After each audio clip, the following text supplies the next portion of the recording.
right. Welcome to Leadership in Action. I'm Renee Meddy, Senior Partner at Orca HR, and I'm here with Paul O'Byrne, our CEO. If you're new here, we show up weekly for 15 minutes to share common leadership challenges with actionable tips that you can implement right away. So what are we talking about today, Paul?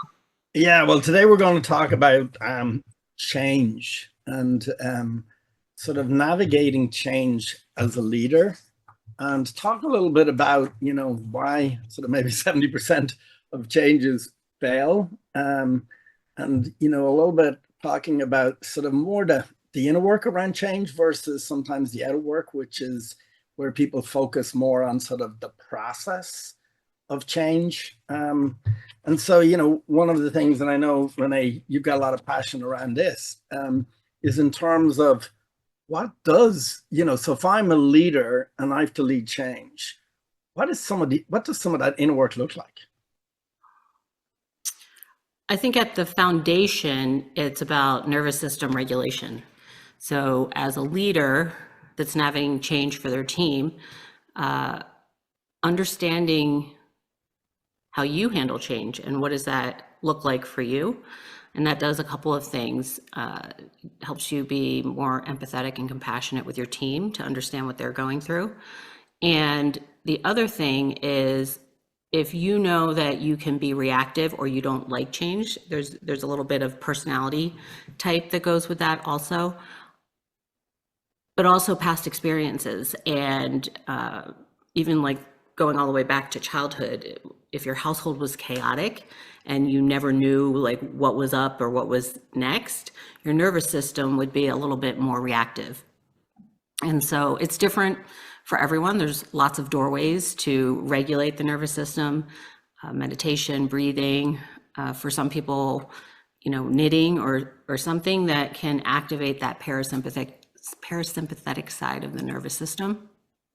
Outside nature is always a big one too.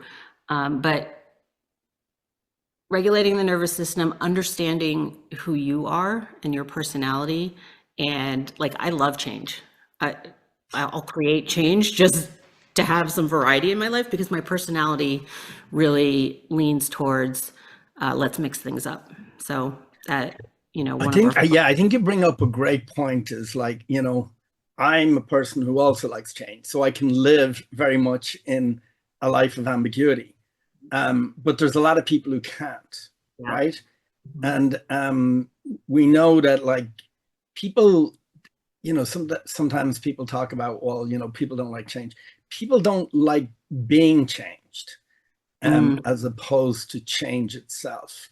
And so I think one of the other parts is that, as we know, that lack of clarity. So if people have uncertainty or clarity, that causes what you call that sort of brain reaction, where, your amygdala is hijacked, as they talk about. And what happens there is people experience change with the same emotions as if sort of like it's survival or, a threat in their life.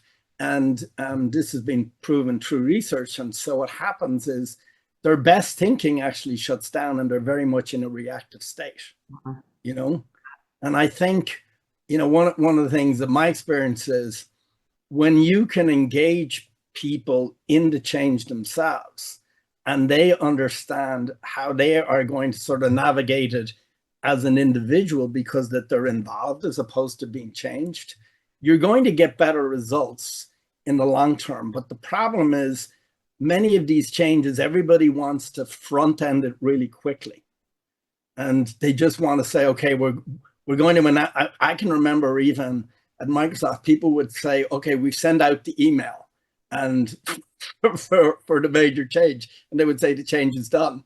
Well, that was really just the beginning, And I think if you can spend a little time up front being empathetic to, as you say, those sort of different both personalities or different communication styles, and understanding how different people react to change, and you invest in that time, I think coming out the other side, you're going to have far greater success.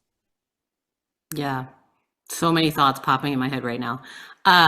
One of the things I think is important to highlight is that piece about your brain going into fight or flight. Because we know that when your brain is in fight or flight, your executive functioning isn't working properly. That's right. And so, which can be hard just from a human behavior, communication, person to person interaction, because you could say something that you think is completely benign, and the person has a background where that's a big activation in their system for them.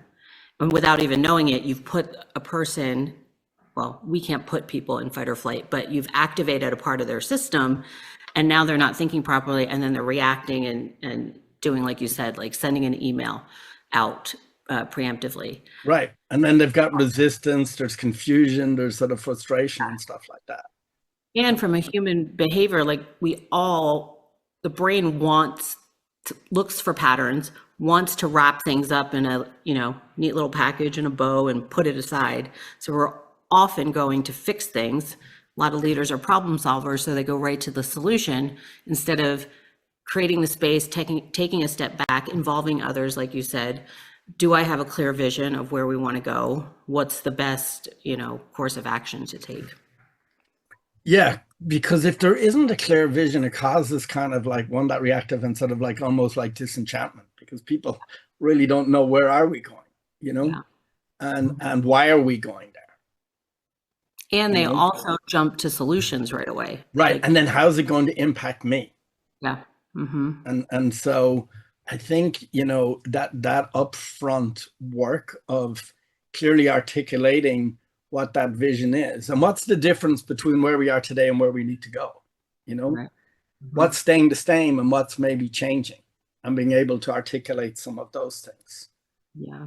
And then I think the more you can involve people up front in designing the change, the more that's going to like allow them to sort of almost calm down themselves around the uncertainty, because they're much more involved in the process, One of the perspectives I see often when I'm working with leaders around change is they look at their team and they see the role first before they see who would actually be the best person based on their experience, personality.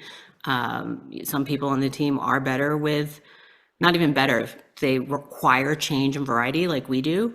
So taking that step back, seeing the vision, understanding the path that you want to take, involving your team, but also coming from that perspective of, it's not just because this is a senior director and this person is not in a management role, but that person not in a management role might have really great insight, or maybe the person, and you can start developing them into that leadership role because they remain steady under pressure. They're very logical, or they see the big picture. And so really understanding each person and how they can contribute outside of what their job is or what their role is. So that also requires a lot of self-reflection on the leader's part to get out of that. Well, I think that you make a really good point. And I think sometimes what happens is change can be sort of very cascaded down. And sometimes you want to engage all people in the system.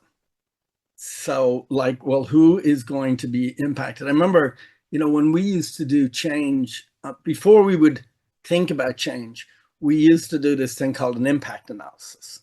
And we would look at what are the different levels of impact that could be having on individuals in the system. So for example, if my role is changing and my manager is changing and my organization is changing, there is 3 different levels of impact there, right? Mm-hmm. And so sometimes by understanding what is the potential impact of a change helps you step back and say, look, I'm dealing with a lot of change here, right? And I'm going to have some of those reactive type of things that you had talked about. And so that gives you a little bit of a clue around what are you actually navigating. And I think one of the things is, as a leader, I think one of the most important things is, how are you dealing with it personally yourself? Yeah. And are you ready to be able to emotionally understand how it's impacting you, so that you're going to have one greater empathy and more vulnerability even in the sort of the change process, right? Yeah. But I think what happens is a lot of leaders is like taking orders. Okay, I have to change, but it's around, okay, I need to now do my own inner work.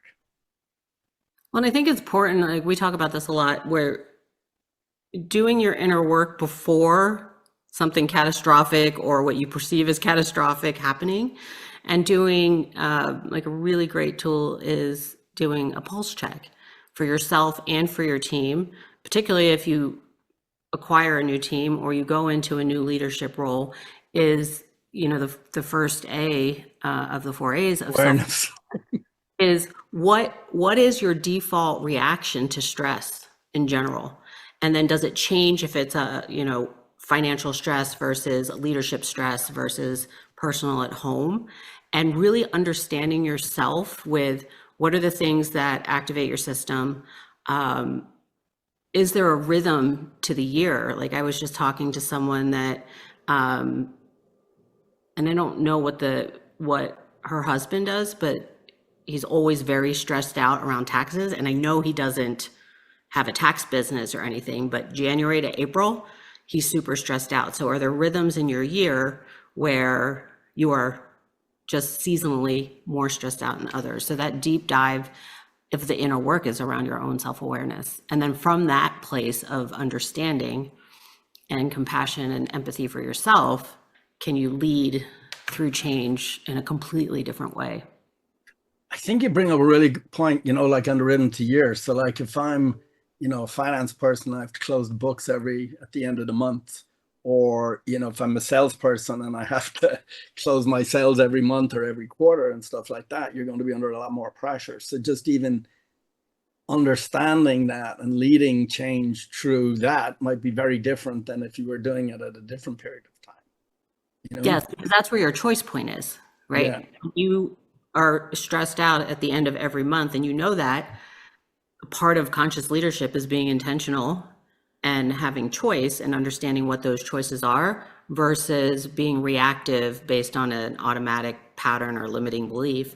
So at the end of the month, you might reschedule certain things, or you may not start a new project, or, you know, depending on what your workload is like, you might readjust your schedule so it doesn't coincide because you want more space when you're stressed. You don't want to have important conversations when you're stressed.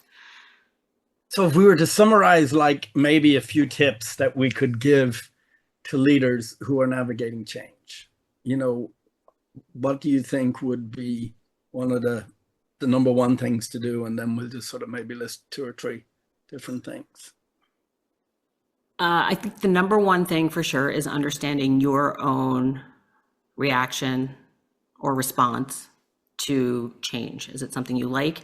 Is it something you need a lot of details for? Is it something that you actually really dread?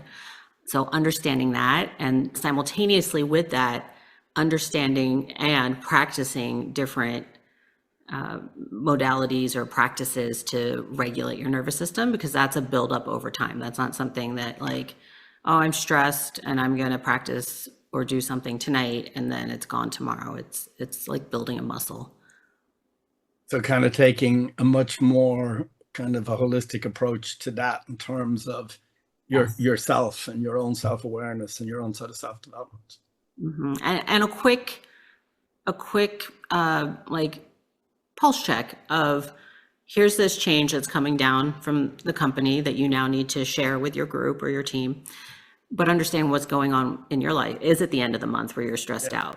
And just jotting it down. Like that's the part, like we don't want to just do it all up in here. We want to write it down so that we can see it. It just activates a different part of the brain. And it's a different process in your system. But write down the things that are impacting your life, not just work, that's causing stress. And then there's a whole bunch of questions you can even ask yourself, you know.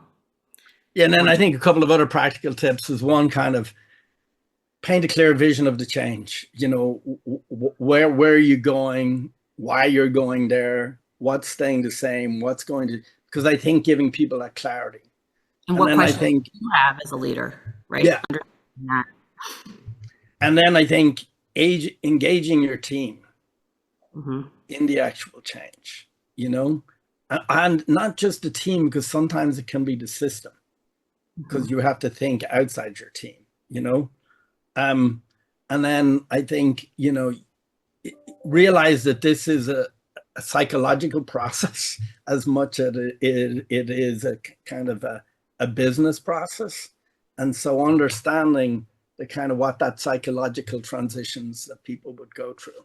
Yeah. So I think we have, we're up on our time. So what might be one, so I think the one thing, what I'm hearing you say, Renee, is probably the most important thing for any leader or manager is just to think about themselves and how are they going to engage and adapt personally themselves to be able to lead that change and really tap into what's going on for them. Well, I steer away from the thinking part and move into the body. So Yeah, the emotional, how is it impacting me what, emotionally, bodily? Yeah. yeah, what's your response or reaction to it first, so that you can help navigate for other people. Great. Well, thank you for another 50 minutes of leadership in action. And we'll be back next Thursday with another challenge to talk about and opportunity. Thanks again. Thanks, Renee.